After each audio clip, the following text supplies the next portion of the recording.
Assalamualaikum warahmatullahi wabarakatuh. Nama saya Vira Latifah dari Prodi Akuntansi semester 2, NIM 290225020. Saya akan mempresentasikan tugas UAS saya dengan mata kuliah Bank dan Lembaga Keuangan. Dosen pengampu Dr. IR Sugeng Prayetno SH SEMM. Saya akan menjelaskan dengan tema dana pensiun dari bab 10, yaitu pengertian dana pensiun. Dana pensiun merupakan salah satu lembaga keuangan bukan bank di Indonesia yang mempunyai hak aktivitas memberikan jaminan kesejahteraan pada masyarakat baik untuk kepentingan pensiun maupun akibat kecelakaan. Untuk definisi dana pensiun dapat dilihat pada bab 1 pasal 1 dalam Undang-Undang Nomor 11 Tahun 1992 tentang dana pensiun yang menyebutkan dana pensiun adalah badan hukum yang mengelola dan menjalankan program yang menjanjikan manfaat pensiun. Adapun pengertian secara umum, dana pensiun adalah sebuah keputusan yang dibuat untuk menyiapkan sejumlah dana atau membangun perencanaan keuangan agar dana tersebut dapat dipakai ketika pensiun dalam biaya masa-masa pensiun. Artinya ketika masa pensiun dialami seorang tidak merasa kehilangan secara mentalitas bahwa ia tidak lagi memiliki kekuatan atau power dalam menjalani kehidupan disebabkan perbedaan masa kerja yang penuh dengan berbagai aktivitas, namun ketika pensiun tanpa ada kegiatan tersebut memiliki pendapatan finansial.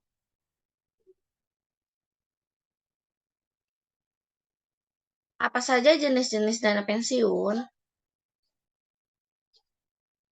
Yang pertama yaitu dana pensiun pemberi kerja atau DPPK. DPPK yang artinya adalah pensiun yang dibentuk oleh seorang atau badan yang memperkerjakan karyawan selaku pendiri untuk menyelenggarakan program pensiun manfaat pasti atau PPMP atau program pensiun iuran pasti atau PPIP bagi kepentingan sebagian atau seluruh karyawannya sebagai peserta dan yang menimbulkan kewajiban terhadap pemberi kerja. Yang kedua, dana pensiun lembaga keuangan atau DPLK. DPLK adalah dapat dibentuk oleh bank atau perusahaan asuransi jiwa yang memiliki kemampuan menyelenggarakan program pensiun pasti bagi perorangan. Dana pensiun lembaga keuangan DPLK adalah dana pensiun yang dibentuk oleh bank atau perusahaan asuransi jiwa untuk menyelenggarakan program pensiun iuran pasti atau PPIP bagi perorangan, baik karyawannya maupun pekerja mandiri yang terpisah dari dana pensiun pemberi kerja bagi karyawan bank atau perusahaan asuransi jiwa yang bersangkutan. Yang ketiga, dana pensiun berdasarkan keuangan dana adalah dana pensiun pemberi kerja yang menyelenggarakan program pensiun iuran pasti atau PPIP dengan iuran hanya dari pemberi kerja yang didasarkan pada rumus yang dikaitkan dengan keuntungan pemberi kerja. Yang keempat, saldo BPJS Ketenagakerjaan tanpa aplikasi PPIP adalah program pensiun di mana besar iuran pensiun ditetapkan di awal dan dicatat ke rekening masing-masing peserta. Hak manfaat pensiun peserta adalah akumulasi iuran dan hasil pengembangan. Dalam PPIP, risiko pengembangan dana ditanggung sepenuhnya oleh peserta. Yang kelima, PPMP adalah program pensiun selain PPIP. Adalah program pensiun selain PPIP, besar manfaat pensiun didasarkan pada rumus yang ditetapkan di awal. Rumus manfaat pensiun umumnya dikaitkan dengan masa kerja. Resiko pengembangan dana PPMP umumnya ditanggung sepenuhnya oleh pemberi kerja. Tujuan dana pensiun. Setiap pihak memiliki tujuan masing-masing yang berbeda, yaitu pihak pemberi kerja, lembaga pengelola, dan karyawan. Yang pertama, bagi pemberi kerja. Dana pensiun bertujuan A. Memberikan penghargaan kepada para karyawan yang telah lama mengabdi kepada perusahaannya. Yang B. Agar pada masa pensiun tersebut karyawannya mendapatkan jaminan. Yang C. Memberikan rasa aman pada karyawan. Yang D. Meningkatkan kinerja dan motivasi karyawan. Yang E. Meningkatkan citra perusahaan di mata masyarakat. Yang B. Yang 2. Bagi karyawan, dana pensiun bertujuan yang A. Kepastian memperoleh penghasilan masa yang akan datang sesudah masa pensiun. Yang B. Memberikan rasa aman dan meningkatkan motivasi untuk bekerja. Yang ketiga, bagi lembaga pengelola, dana pensiun bertujuan yang A. Mengelola dana pensiun untuk mendapatkan keuntungan karena iuran dana pensiun dapat dimasukkan dalam kegiatan investasi. Yang B. Turut membantu menyelenggarakan program pemerintah.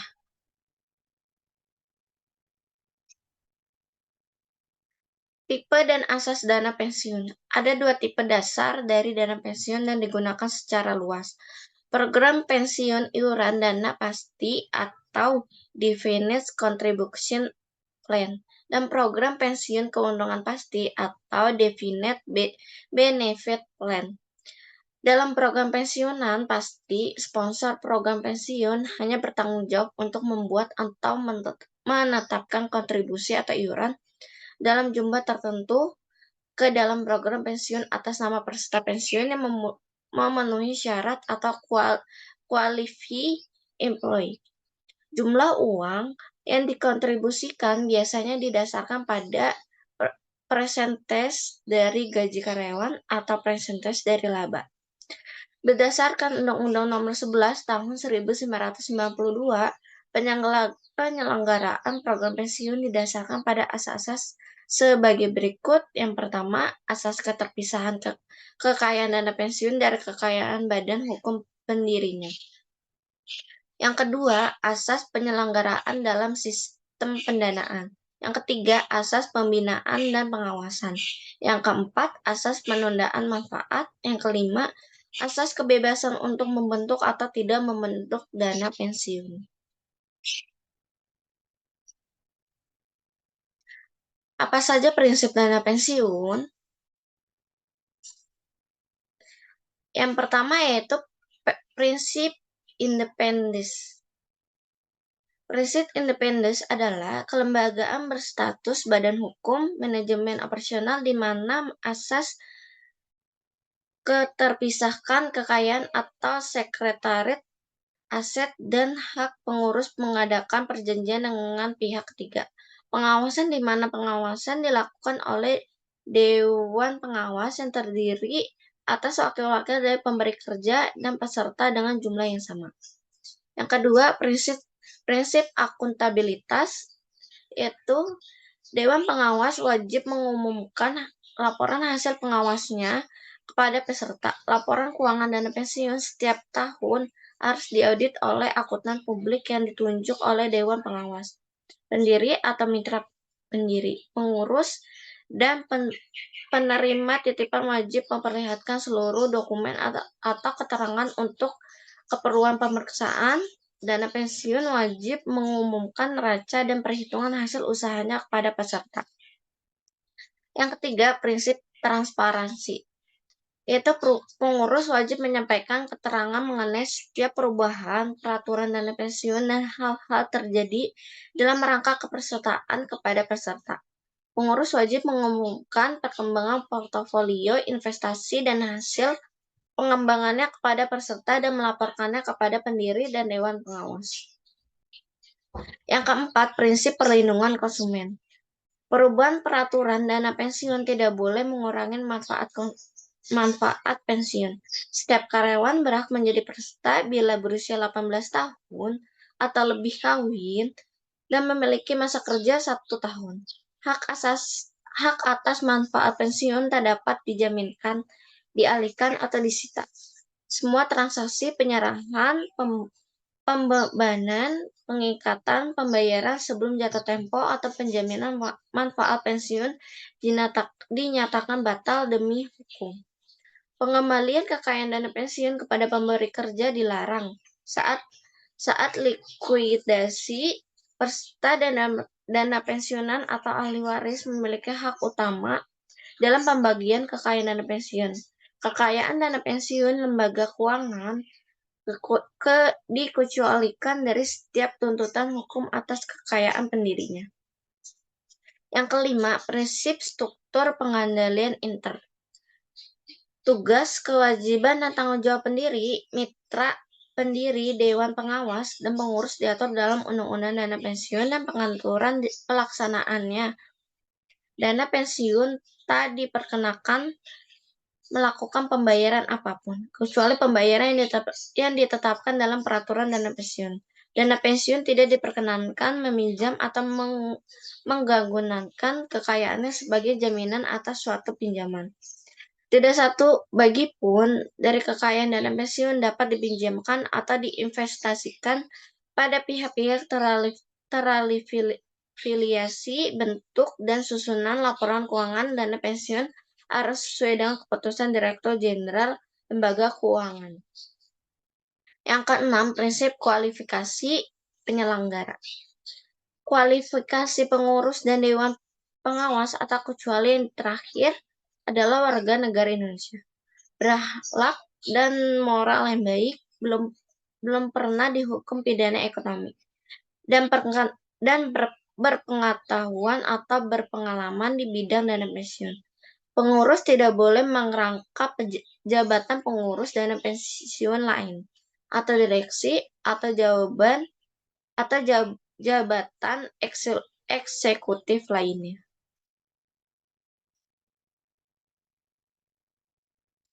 Fungsi dana pensiun.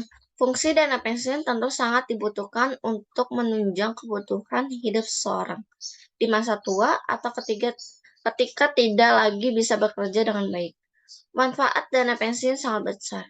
Karena itu setiap orang perlu menyiapkannya jauh-jauh hari. Semakin awal menyiapkan dana pensiun, maka itu lebih baik.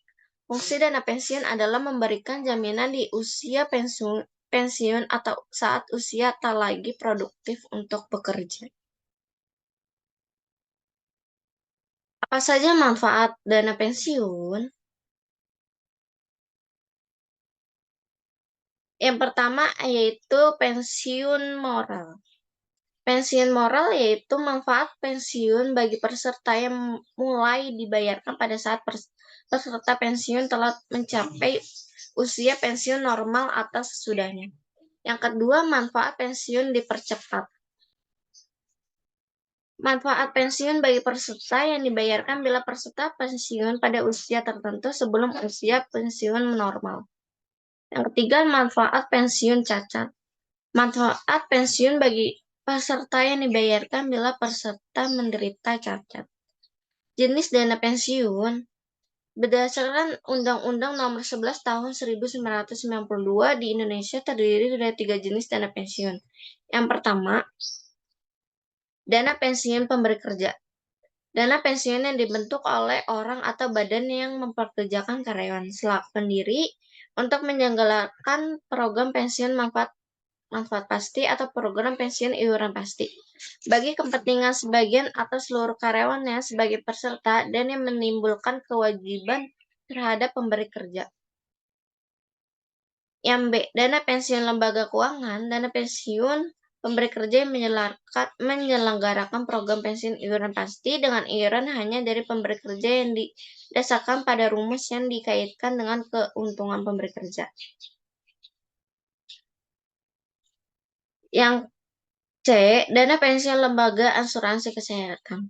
Dana pensiun yang dibentuk oleh bank atau perusahaan asuransi jika untuk menyelenggarakan program pensiun iuran pasti bagi perorangan, bagi karyawan maupun pekerja mandiri yang terpisah dari dana pensiun pemberi kerja bagi karyawan bank atau perusahaan asuransi jiwa yang bersangkutan. Syarat-syarat dana pensiun. Syarat-syarat untuk menjadi peserta dana pensiun yang secara umum ditetapkan oleh suatu organisasi adalah yang A, tercatat sebagai karyawan tetap dan memiliki surat keputusan atau SK pengangkatan baik dalam bentuk 80% atau 100%. Yang B, berusia minimal 18 tahun atau sudah menikah atau berkeluarga. Tujuannya penetapan seperti ini yaitu agar yang bersangkutan memperlihatkan sikap akil balik atau kedewasaannya. Yang C, memiliki masa kerja minimal 1 tahun.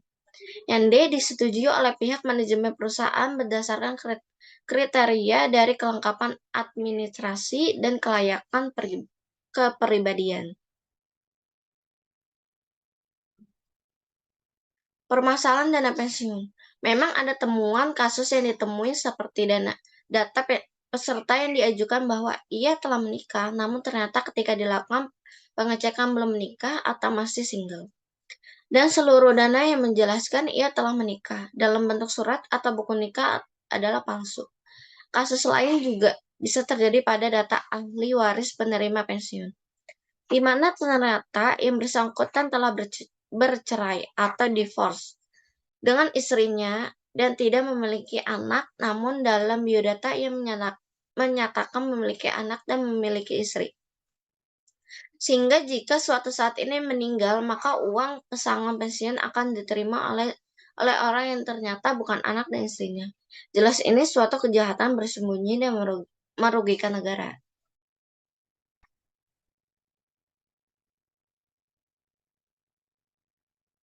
Persoalan dalam dana pensiun juga tidak hanya terjadi dalam kasus tersebut, namun bisa terjadi dalam bentuk lain. Misalnya, peserta tidak mengetahui beberapa akumulasi iuran yang telah terkumpul pada yayasan dana pensiun selama ia menjadi peserta program pensiun. Jika terjadi suatu keadaan bahwa peserta meninggal dunia, manfaat pensiun yang diterima peserta pensiunan selama menjalani pensiun telah sebanding dengan atau lebih kecil dari iuran yang pernah disetor oleh peserta selama masa kepesertaannya. Jika sampai terjadi pada suatu keadaan bahwa manfaat pensiun yang diterima peserta pensiun sampai ia meninggal dunia lebih kecil dengan iuran, peserta tidak pernah dikembalikan oleh yayasan dana pensiun kepada ahli warisnya, maka tentunya ia telah menimbulkan kerugian pada peserta dana pensiun itu sendiri.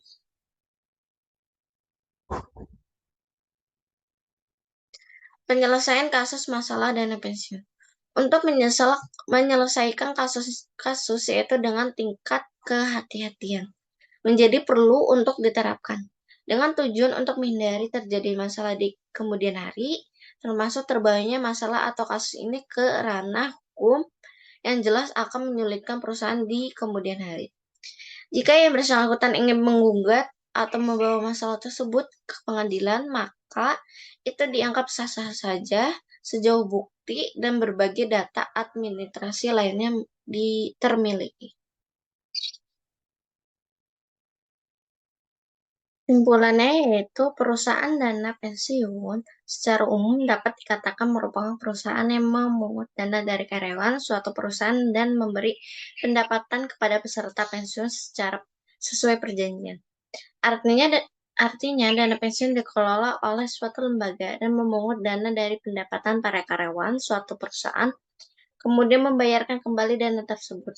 Sedangkan menurut Undang-Undang Nomor 11 Tahun 1992, dana pensiun adalah badan hukum yang mengelola dan menjalankan program yang menjanjikan manfaat pensiun. Secara umum, sejenis dana pensiun yang dapat dipilih oleh karyawan yang akan menghadapi pensiun antara lain yaitu pensiun normal, pensiun dipercepat, pensiun ditunda, dan pensiun cacat. Program pensiun terdiri atas dua jenis yaitu program pensiun manfaat pasti dan program pensiun iuran pasti. Berdasarkan Undang-Undang Nomor 11 Tahun 1992, penyelenggaraan program dana pensiun didasarkan pada asas-asas. Sekian dari saya. Terima kasih. Wassalamualaikum warahmatullahi wabarakatuh.